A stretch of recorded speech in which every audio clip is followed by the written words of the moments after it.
What's up, Redskin Nation? It's official. Week 1 of the NFL season is officially in the books.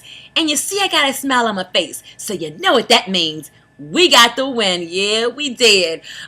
Sunday started out very solemn as I, as well as everybody else, paid their respects to all those who lost their lives on that day 10 years ago and those who continue to serve our country in consequence of it. So it was a very somber morning and quiet around here, and even down to the commercials on television that paid respect to everyone, which I thought were absolutely beautiful. But spending the day with my 2 favorite guys and my 6 dogs, they really helped get me in the mood for game time, plus some wings and some steaks. Did old girl good. Then we come out, game time, 4 o'clock. Ceremonies before, great.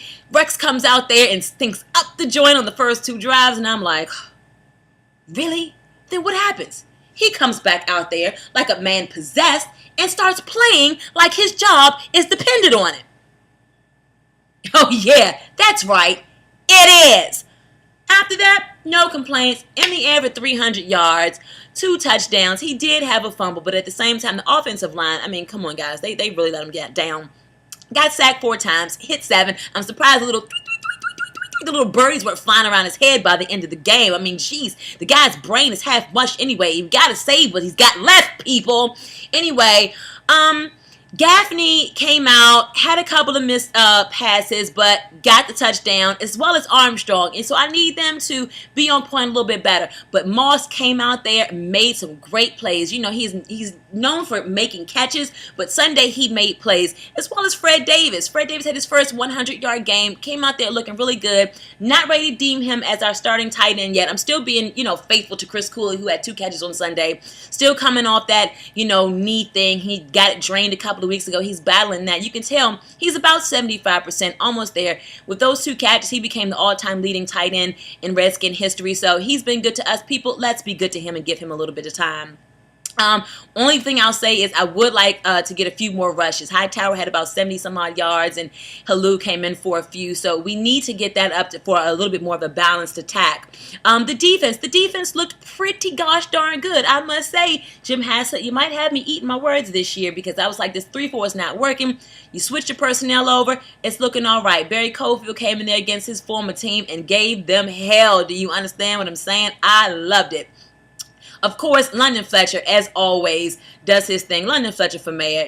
I'm going to push him to the Pro Bowl if it's one of the last things that I do. I think we get there with a picket sign like, London Fletcher for the Pro Bowl! London Fletcher for the Pro Bowl! It's a travesty! It's almost like Susan Lucci not winning the Emmy for 20 some odd years. It's nonsense.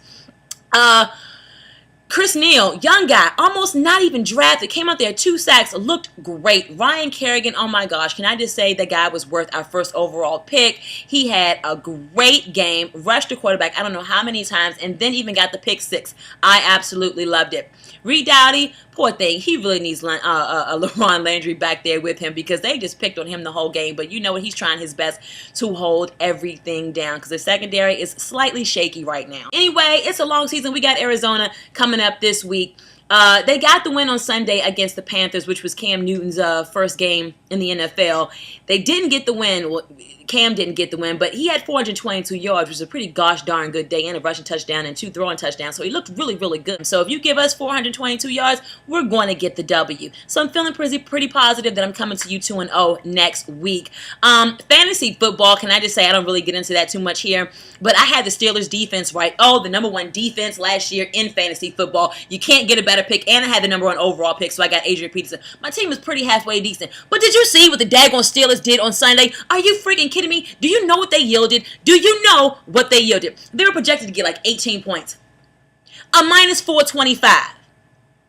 And to make things worse, the team I was playing had Baltimore's defense.